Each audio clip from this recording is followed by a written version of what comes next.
a grueling on-call rota in oral and maxillofacial surgery during the COVID-19 pandemic. She's also been sending her year-long fellowship working to embed sustainability within quality improvements at Cardiff Medical School, and Amarantha has been working for the Centre for Sustainable Healthcare in Oxford to address Cardiff emission hotspots, such as nitrous oxide for Cardiff and Vale University Health Board. Thank you so much for joining us today. We're really honoured to have you, and we can't wait to start that discussion later. So we've got a few videos to run through first, and then we're going to open to the floor and hopefully have a bit of those international perspectives to listen to different people's points of view and see what really matters to them and their community. So thank you so much. And with that, I'll let Amarantha start. Thank you very much, Nathan. So I'm just going to make sure that everyone can see my starting slide. It should say sustainable healthcare. Thumbs up. Fantastic. Yeah, hello, thank you for that introduction. So yeah, qualified dentist. Most of my career has been spent in secondary care services, including oral and maxillofacial surgery. I was doing 90-hour weeks of both day and night shifts. Here's how I felt about that. It was pretty awful at some points, including during COVID. But in this session, I've got sort of 5 points to run through. The climate crisis, an overview.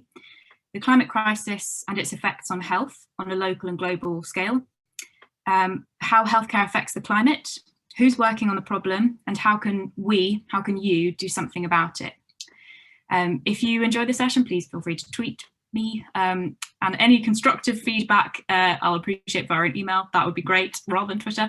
But yes, as Nathan said, questions, discussion at the end, I think would be really, really enjoyable, really insightful.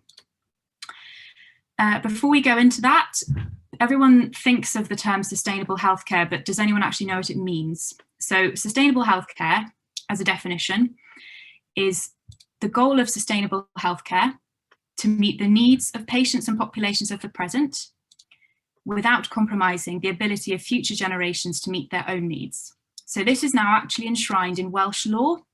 Everything done in Wales is now held to account against this piece of legislation. It's called the Wellbeing of Future Generations Act. So we as a country in Wales are both morally and legally bound to protect the futures of our local Welsh people and those of our global family. I want you to keep this definition at the forefront of your mind while we understand the relationship between the health sector and the climate crisis. So, the overview.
I hope the connection there wasn't too terrible, but I just think that's a fantastic short clip that really rams home the point about what's going on in the world today.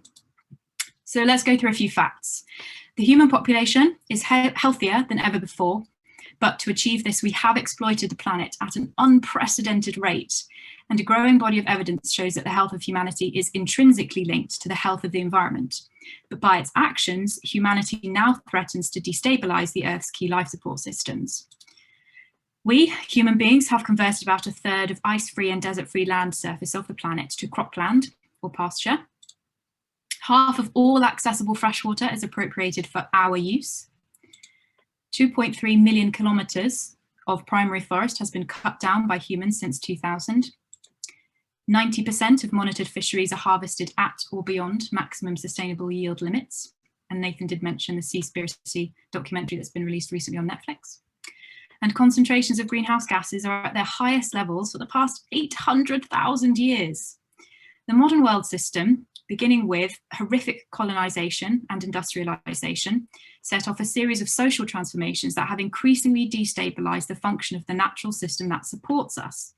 And geologists have actually called for a new name to mark a new epoch in which human activities and exploitation of the planet are physically detectable in the geologic record itself.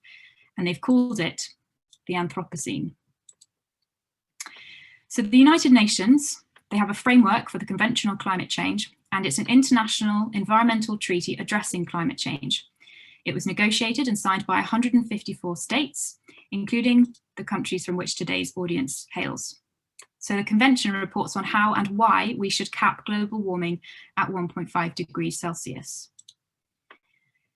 Climate change is real, and human activities are the main cause. The concentration of greenhouse gases in the Earth's atmosphere is directly linked to the average global temperature on Earth. The concentration has been rising steadily, and mean global temperatures, along with it, since the time of the Industrial Revolution. The most abundant greenhouse gas, accounting for about 2/3 of greenhouse gases, is carbon dioxide, and that's largely the product of burning fossil fuels. And this animation shows up until only 2014, but our world has certainly got hotter since then. The Paris Agreement is an agreement that within this framework, that each country must determine, plan, and regularly report on the contribution that it undertakes to mitigate global warming. And the next meeting, also known as COP26, hashtag COP26 on Twitter, is the meeting where the parties come together to discuss the progress that's happening against the Paris Agreement that they signed. And this is happening in Glasgow this coming November.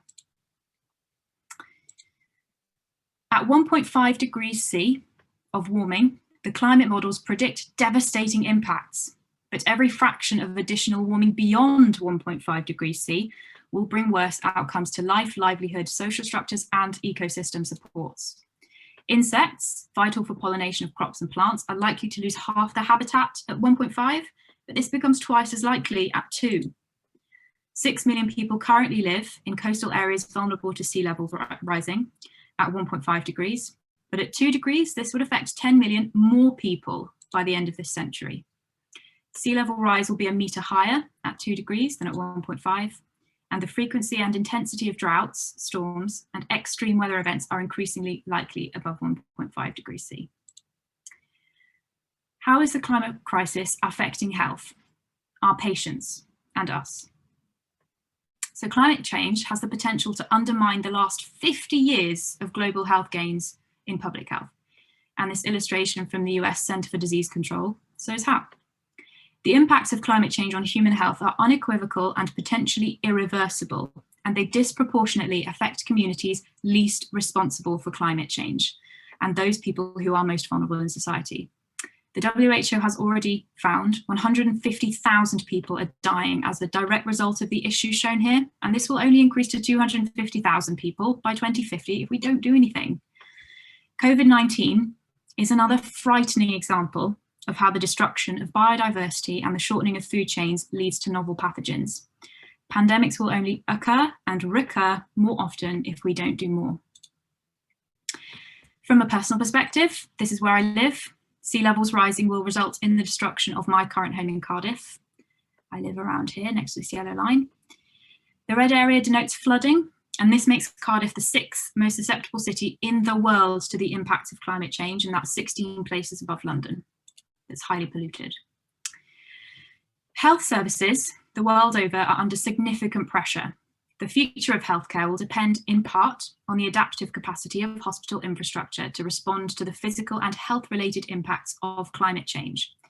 This includes sudden and non-linear changes in the volumes and patterns of healthcare, demand from floods, pandemics and migration, disruption to buildings, travel, energy, infrastructure, and supply chains caused by extreme weather events.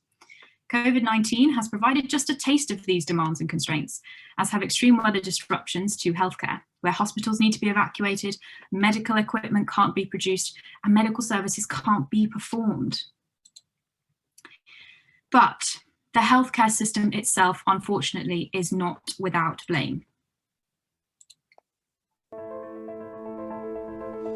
When we started Healthcare Without Harm in the mid-90s, we understood that the healthcare sector was an enormous part of the economy and had an enormous environmental footprint.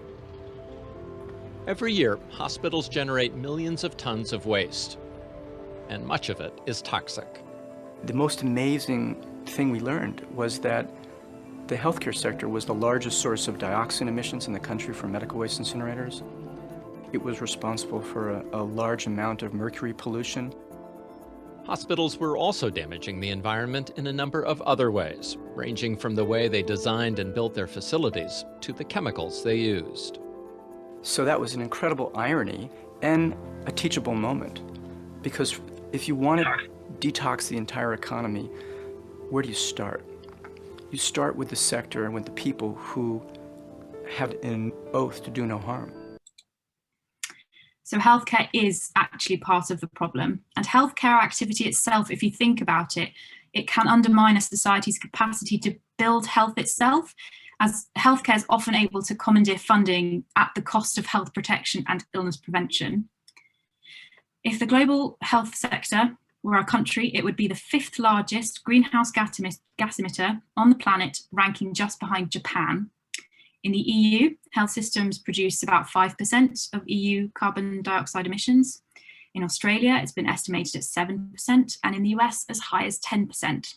Hospitals, health services, and medical supply chains also emit pollutants such as black carbon, methane, hydrofluorocarbons, and anesthetic gases. Healthcare is exacerbating the problem. This person is holding a used blood bag. 2% of global plastic production is medical plastic, which increases by 6.3% per year. Antibiotic presence has been found at 65% of 711 river sites worldwide. Supply chain workers, many of whom are children, are paid less than $1 per day without the protection of health and safety regulations.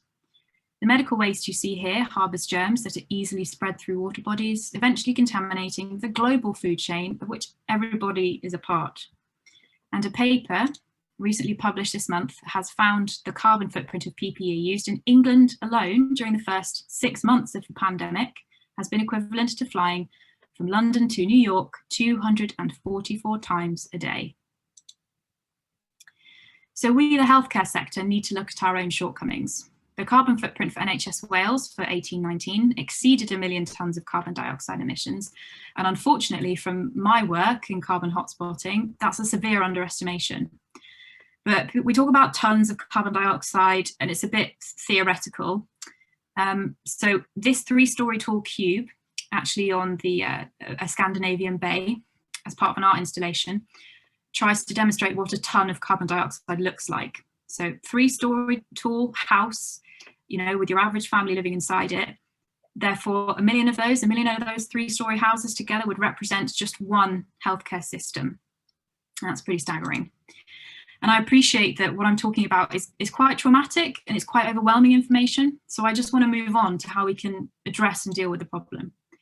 We need to start thinking, talking, and acting with a different perspective. The concept of planetary health considers both the health of human civilization and the state of the natural systems on which it depends.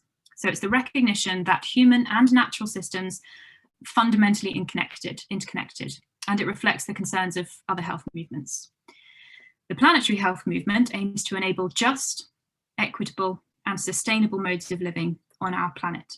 And this is through recognizing the socio-ecological drivers of illness, appreciating and protecting the biological and cultural diversity. It's calculating threats to human health and ecosystem integrity to improve accountability and decision-making. It's redefining growth and prosperity away from the GDP and the finances towards measures that permit better quality of life. And it's about funding interdisciplinary research and developing governance structures and processes to respond to environmental threats to life and health. Then we need to vocalize these issues and we need to teach those involved. That's why I'm always really flattered when groups like you guys ask me to come and speak and interact, because if there is one person who's holding the baton, I will be that person. An international survey reveals that climate change is taught in only 15% of medical schools worldwide, and that's simply not good enough.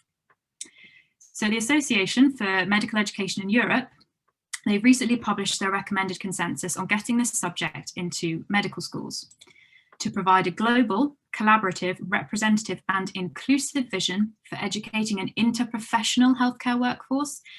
If you're all medics, you're going to be doctors, but I'm a dentist. We're already becoming an interprofessional working group. And that, therefore, we can deliver sustainable healthcare and promote planetary health. It's intended to inform national and global accreditation standards. So I put it to you, ask your medical school, what are they doing about your curriculum? And there's their reference for the paper down at the bottom there if you want to have a read. I really liked this graphic. It explains really quite nicely what we need to be doing. In the UK, the Royal College of Physicians has identified sustainability as a domain of quality within healthcare, which must run through and moderate all the other domains it's talking about. And point number 25 of the GMC outcomes for graduates, on which core curriculum of medical schools is based, states that newly qualified doctors must be able to apply the principles, methods and knowledge of sustainable healthcare to medical practice. And within this key outcome, many of the subpoints reference things like wellness, the environment, ecology, medical practice from a global perspective. So we must be able to explain the impact that global changes have on local health and well-being, but we also must be able to do it the other way around. Okay, what power does healthcare have? What power do you guys have? So this graph is showing where we currently are, or I say we, where NHS England is, and where they plan to be by 2040 in terms of mitigating the effects of healthcare. We've done quite well so far. We won't discredit that, but there's a mighty drop to reach net zero by the 2050 final deadline. The green box highlights the large proportion of issues that are directly influenced by healthcare professionals in clinical practice. So all the things you guys are learning about, this is where your power is. So it's where people on the front line can identify inefficient patient pathways and suggest innovative methods of change. I'd also like to bring up the equally proportioned blue box, which highlights supplier alignment to net zero commitments. And this is a very fancy way of saying procurement. So the companies and bodies with whom we choose to work matter more than we probably currently appreciate, because being at the front line, you're so far removed from what's happened before you even get there. And it's through asking questions of the people we don't usually recognize, who we recognize exist within the pathways, asking questions of those people that's really started up dialogues. And on that point, I mention it because we are part of the procurement chain. We use what they buy us. Do you know the story of your suture, for example? Where did your suture start? Who made it? How far has it traveled before you even use it? Every product has a life, and we have to remember and start to think about the life of that product before it reaches us. That's where a lot of the carbon footprinting lies within healthcare. A lot of people like to think it's the waste because that's what we can see, but I'm trying to raise the issue that a lot of it is from what we can't see. So tools for you guys. There are 4 principles developed by the Centre for Sustainable Healthcare, and they provide a framework for considering the sustainability of both the individual parts and the processes within healthcare. So first, honestly, it seems so simple, doesn't it? We should prevent the need for healthcare. We don't want to talk ourselves out of the job, but there's too much work for us to do. So let's reduce that before patients walk through the door. We need to make better use of patients and partners in managing their own health and illness. Quite a lot of onus is on us, but it's a patient's life and they need to be involved. Following this, we should make our clinical services as high value and efficient as possible. And finally, we should factor in the environmental impact when making decisions about treatments and technologies. So when you start considering these principles and you start looking at your practice or looking at the practice of the trainers from whom you're working with, you actually start getting involved in a quality improvement process. Quality improvement process is a step away from audit. It's just finding a problem that you recognize and it's trying to work out how you can do it better. So you have a question about a suture, you have a question about a patient's journey, you have a question about an appointment system. Your goal is to understand it, study what's happening, identify a small element of that huge problem that you could actually change using the 4 principles, And then measure your work, show off, quantify your improvements, that this is not all about saving money.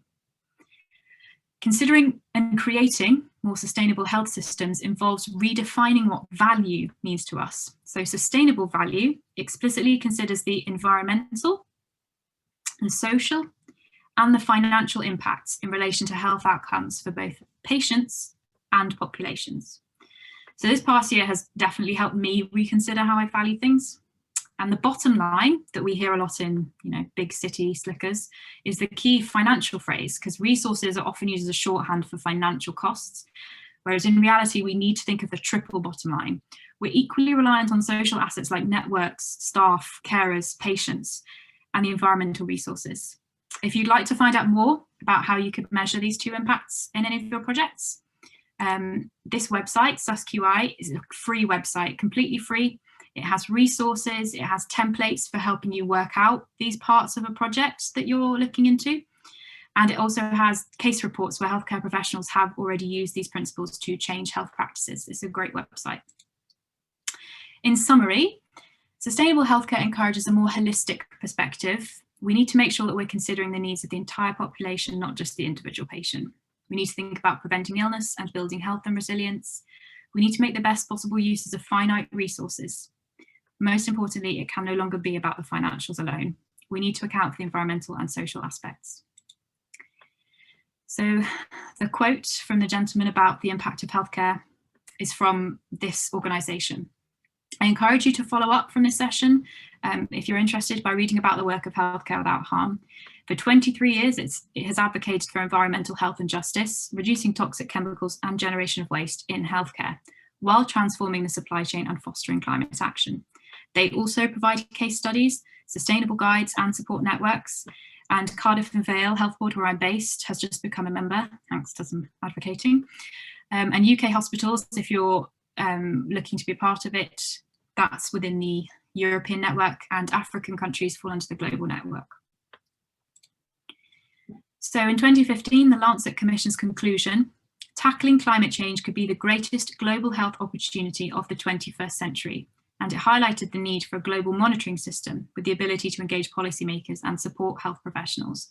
So in 2016, they set up the Lancet Countdown Tracking Progress on health and climate change. And it's a collaboration of over 120 leading experts from both academic institutions and UN agencies across the globe to identify key areas of health and climate change to track and monitor. Their reports are published annually, usually ahead of the COP26 conference that I mentioned. So it was published last year, but obviously that's been postponed due to COVID. To finish off with, these are my closest mountains, which I sadly haven't visited, but correctly haven't visited for over a year. And this quote of a Native American descendant in America, I think just sums it up nicely. Like, only when the last tree has died, the last river has been poisoned, and the last fish been caught, will we realise we can't eat money. And I end the session on a question of how can you use your voice, and most importantly, how can you take action? So I hope there are a couple of questions we can chat through, and I'm happy to give examples of projects and point you in the direction of resources if you're interested. So thank you very much for listening. Brilliant, thank you so much. That was amazing. I really enjoyed that. You raised some fantastic points in that. I think, like I said before, these are so critical, and I really do appreciate you bringing your light to these. Thanks. So we've got a few members joining us now. What might be useful if maybe if you put at the end of your name, like where you're from, like maybe Zambia or the UK, just so we can really see and spread out those different opinions. I think that might be quite useful. One thing I was thinking of is, how do you think with COVID, do you think maybe it's also been quite beneficial with the use of remote learning and remote healthcare? Do you think that may have helped sustainability in terms of thinking about, the travel and the running of these businesses and these GP sessions? Do you think maybe COVID could have been somewhat beneficial? Bit of a silver lining. It's a silver lining to a very, very horrendous situation, and you'll always find the pessimists and the optimists, and it will be the optimists who say, yes, actually, flying to a conference several hundred miles away to sit and listen to a presentation like that, which could be done in your own front living room, has definitely changed a lot of people's perspectives. Yes, some people like to argue that if you carbon footprinted this interaction online and the energy that it would consume to host these kind of things, people argue, well, there's still a carbon footprint. And we're like, well, we're not denying that there's one. We're not denying that all the things that have changed might not be better. But the point is, if you don't have the measurement and the proof and the evidence, it's just hot air. We practice evidence-based medicine. So I would like to see your evidence for your argument for and against. And yes, e-learning and virtual environments are just one example, but there are quite a few more COVID positives to take away from it. You know, how fast we've developed vaccines, the global approach to scaling them. But yeah, good point about the pandemic. It's a bad thing, but there have been some positives. Yeah, I think on the point of the pandemic, it's also been fantastic to see the work of global organisations working together with these vaccines. I think we've really come together as a human race to develop incredible treatments and work together to help each other. We are not 100% there yet. We still need to continue working to support each other, but I think I'm hopeful for the future. At least I'm optimistic. I think we are getting there. Again, going to open the floor to any questions or comments. Feel free to share anything else. I think we had something from Amanda. So following the use of PPE, so I mentioned the quantities that we've used in England alone. And a lot of that, I think, at the beginning was born from panic, wasn't it? It was born from panic and unpreparedness, and obviously completely intertwined with the political environment. But the good news is that while the waste is an issue, as I mentioned, where is that PPE coming from? Who's making it? Is it people in close confined quarters who don't get paid anything, who are more at risk of COVID by making it? And highlighting that has meant that more bodies and more businesses are popping up who are creating sustainable PPE. So Revolution Zero is a good company to look at if you're interested in reusable face masks, and they're also supporting reusable gowns. So there are lots of grassroots initiatives that are working to address things like PPE. So yes, it's terrifying what's happened, but I think, again, as Nathan's insinuated, it sparked a bit more of a jump into trying to address it. So yeah, PPE is what I have to say to that. Also got another comment from Amanda. You mentioned moving away from audits and towards quality improvement projects. Do you think audits are useful in some way? Absolutely. I'm not trying to desecrate audits, but there are two schools of thought. Audit obviously being one where you're measuring against a gold standard, against a protocol that's already been published that should be adopted by a healthcare system. Quality improvement is essentially saying, why can we only measure things that have already got a gold standard? It's a bit counterintuitive. You can't measure anything if there is no gold standard, but that doesn't mean everything is perfect the way it is. So quality improvement is like a wishy-washy, theoretical like concept that actually it's just a way of saying you've got a problem. It is a problem, but what's happening in the problem? What ideas have you got to address the problem? Show me that you're trying to use your new method, and then prove to me or demonstrate the value of that new method. It's just breaking it down, the same audit steps, but not an official title, if you will. And that website, genuinely, if you want to see what's happening across the UK, there are some great published reports on there for loads of different specialties. Brilliant, thank you. Also got a question and a comment from Anthony. Thank you for the amazing presentation, Dr. Amarantha. What are some examples of projects that you are doing at Cardiff in an effort to embed sustainability in training and medical education? Great question. So I have been put in touch with Nathan via his choice of global health student selected component. It's been really hard because I'm not affiliated in any way to Cardiff Medical School. I've walked through the door and said, hello, you need to listen to me. I'm a healthcare professional who's not paid by you guys, but I'm a conduit for the great work that's being done under the title of sustainable healthcare. So what we're trying to do is we're trying to get students in that SSC section to learn about it, like Nathan, or in higher up years to do projects that are based on sustainable quality improvement. For example, we've got a couple of students looking at general anaesthetics versus spinal anaesthesia in different specialties. We've got students looking at the opinions of staff in terms of learning about this stuff, because it's the staff who teach you, and they're very afraid because they don't know this topic. It wasn't part of their education, so why should they know anything? And the part of the evidence that's coming out is that staff and students should be working together as a team to understand it a bit more.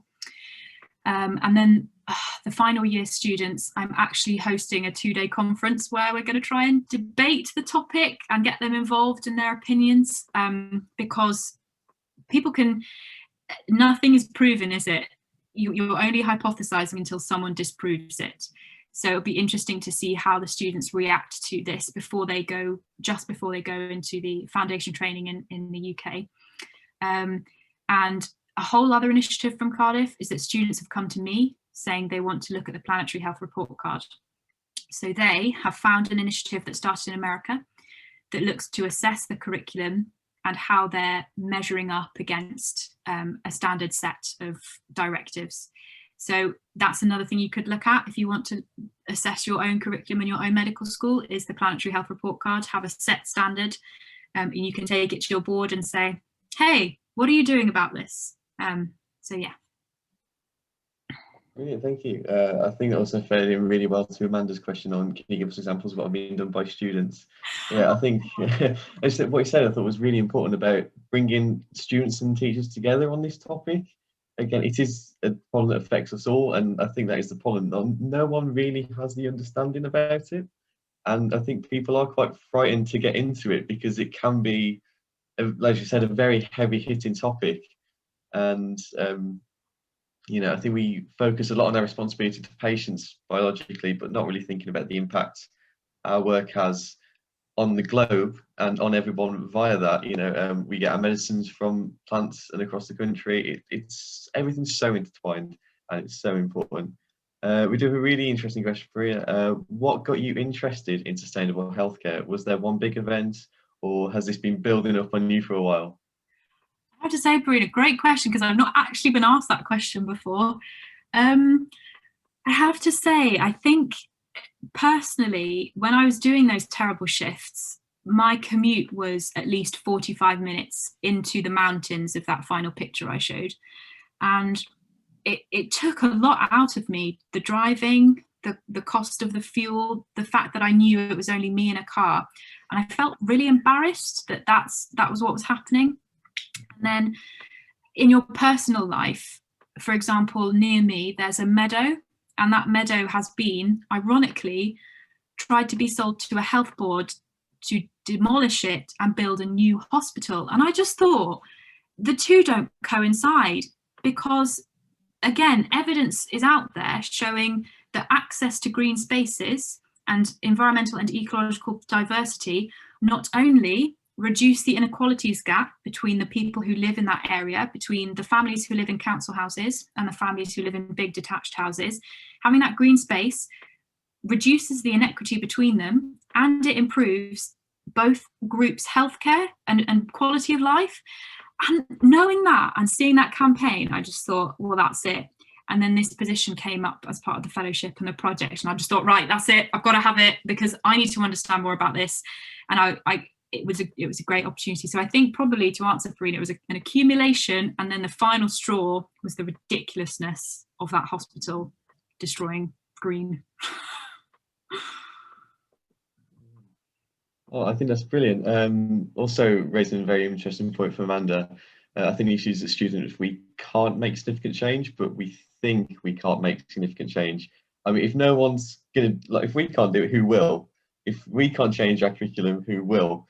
I know sometimes, especially with our generation, things can get a bit annoying, and we do kind of see ourselves a bit of like pestering, but it sounds a bit stupid. We can't actually underestimate the impact that has. We are responsible for the changes that we make. We are responsible for our decisions, and yeah, we do need to make this change more now than ever. So another two very interesting questions we've got now. What do you think is the greatest obstacle towards achieving sustainable healthcare? That sustainable value equation I mentioned, we were in talks with a group of people in Wales who we all want to have a summit. So in June, we want to invite everybody from students to consultants to come together to understand more about this topic and build networks. And we were saying, it's great that we want to make change, but this is a bottom-up approach. This is the people on the shop floor choosing to change. You have the people at the top of the hierarchy who may never have been clinical, who may have been managers and department executives for their whole career. And if they've only worked in a system where capitalism rules, this is so strange and so difficult a concept to come through that I think the biggest obstacle is getting the people at the top whose reason for existence is the financials to believe that there is value in the things I've just spoken about. And it's really funny because you might say, oh, you're a cyclist, so you're actually already involved before you even know it. And that becomes quite difficult for them to understand that it's not crazy people in a corner shouting about this. It's their doctors and their dentists and their nurses who are saying, you're helping the problem even though you don't think you are, and you don't believe that there should be a problem to sort out, but you're already helping, and that just completely messes with their minds. So I think it's the top that's really difficult and will probably be the biggest difficulty in making this a realisation. I think that again leads very interestingly into Amanda's question. Have you ever been confronted by people who are ignorant towards climate change, or think everything is a bit exaggerated? And I don't suppose this has been helped by certain political leaders who have denied evidence blatantly in the face, and we are seeing that in society as well. And as you said, people from the top can trickle down. I'm trying to think. I don't think I've come across anyone who has aggressively denied it, but you do come across skeptics. For example, in my work right now, nitrous oxide, it comes in a cylinder to a hospital, it gets hooked up to a pipe system, and at the other end, patients inhale it for their maternity, their delivery, their birth, their pain, their relocation of their shoulder in A&E. We've worked out that between the cylinder and the patient, about 80% of that nitrous oxide is just leaked, is lost, is wasted. Now, what I try to say to people is, I want to plug leaks. I want to make sure that nitrous oxide travels along the only pathway and gets to your patient. But as soon as I said, reduce nitrous oxide, the switch flips and they go, you're trying to remove this medicine. You're trying to deny me my medicine.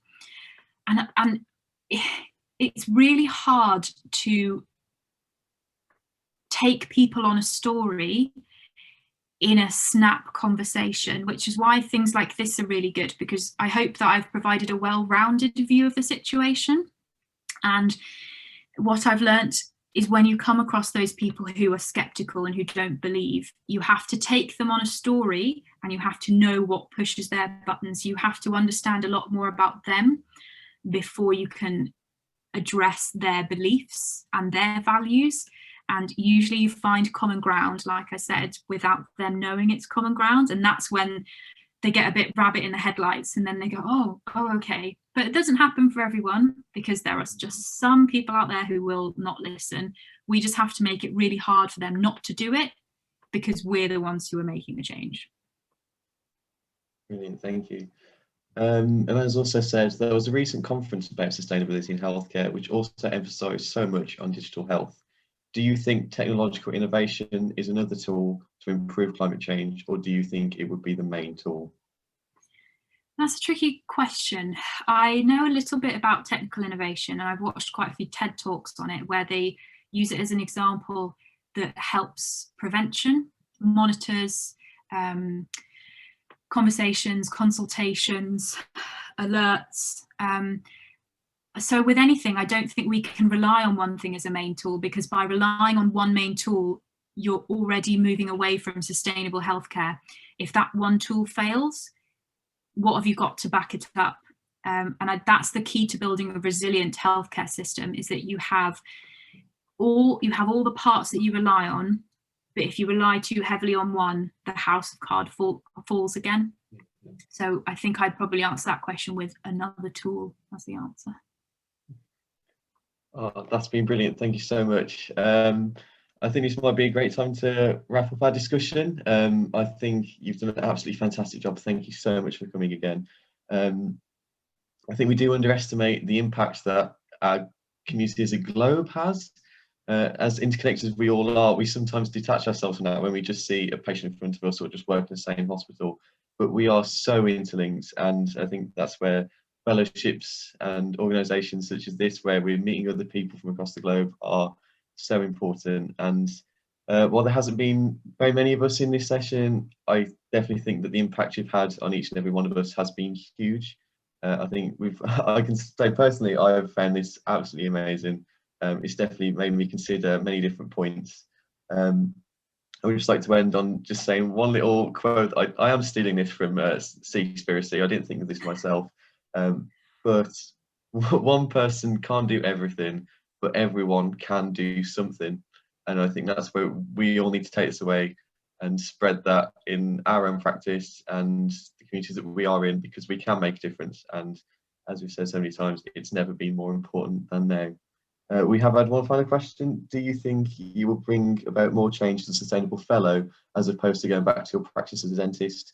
Do you have a preference between the two? Oh, you're opening a can of worms there in terms of my employment plans. But I guess the role is finite, so I'm being replaced by someone else in the autumn.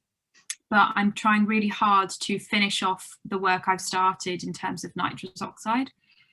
Now, when you're in this role, we forget that the credibility comes from being the person at the shop floor.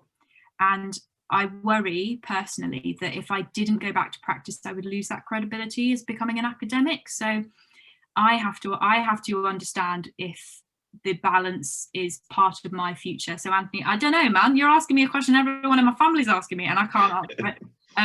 But I guess when I do consider what steps I'll take, you and everyone who's considering academia or research as part of their career, and especially in this field of work, is credibility is quite important as well. But yeah, thank you guys. I wish you the best of luck. And if you ever want to do any projects like this, I can put you in the direction of research and resources. And as long as you guys start asking questions and people listen to you and people start listening to you, they will start asking the questions as well. So just give it a go. Thank you so much again, once again, Amarantha. It's been fantastic. Your passion and determination on this topic is really inspiring. I've had such a fantastic evening. Just going to pass over to Amanda quickly just to speak a bit more on Phoenix MedEd and its future. Thank you so much, Nathan, and thank you so much, Dr. Amarantha, for such a brilliant talk. This will be uploaded in our YouTube channel. Thank you to Dr. Amarantha for consenting to this.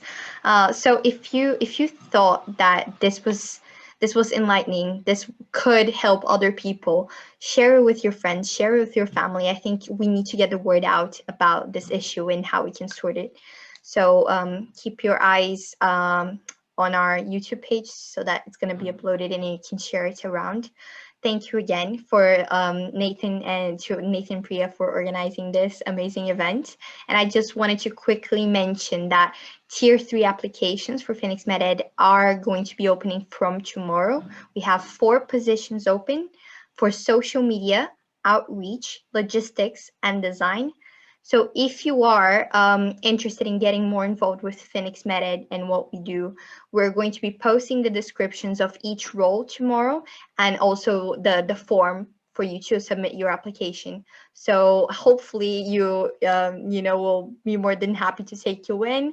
And best of luck in your application. So we have 2 positions for each role, but they cannot be from the same country, unfortunately. So just try your best and put your heart out there and say why would you like to join us in this initiative. And yeah, thank you again, Dr. Amarantha, for teaching us so much today. You know, I think it really makes a difference in this small group that we have of international students, and I bet we're each going to take our own learnings and apply to the specific environment that we're in, like either that be in Cardiff or Zambia or Namibia or in another country. You know, I'm certainly going to take this in Cardiff and in Brazil, where I'm from. So thank you very much for that. And thank you, Nathan and Priya. Thank you so much. Yeah, so just keep the fire burning, keep passionate about these topics, and it can only spread and grow, and we can only make positive change. So thank you so much, everyone, for joining. We'll just let you leave now. But again, thanks for joining, and keep your eyes peeled for more Phoenix MedEd events. We're going to keep posting and keep running with these events, and we really hope you enjoy them. Thank you.